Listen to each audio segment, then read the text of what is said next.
So here we have a tank with water, building up hydrostatic pressure, and a hole to go through it. So this simulates precisely a leak in your masonry wall. To begin, we take an empty bucket, and we're going to be putting in some water stuff. Now this isn't measured. There's not a certain amount of water that goes to a certain amount of water stuff. What you're going to do is do it by feel, so you get a different consistency. If you have a drier mixture to begin with, you're going to have a much shorter pot life. If you have a wetter mixture, you're going to have a longer pot life. So we begin adding a bit of water.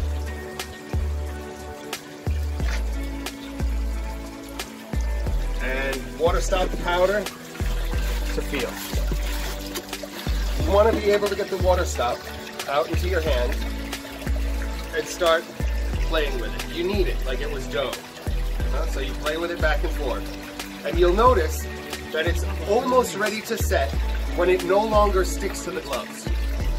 So the gloves are going to begin to self-clean, and then you know you're just about ready to plug it. Now what you want to do is you want to shape the water stop like a rivet or a mushroom. And you're going to stick the stem or the bolt of the rivet into the hole. This would be a very good consistency if we have to very quickly install a small fillet, or if we want to quickly fill some pointing in the masonry. So you can scrape this along and do about 1 meter of fillet. So here it's starting to stick a little less. And I can tell through the gloves it's starting to develop a little bit of warmth.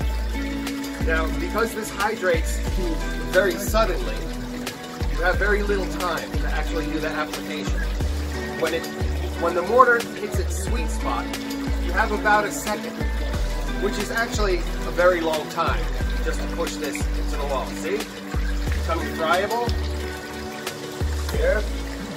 Take my mushroom and stick that into the wall.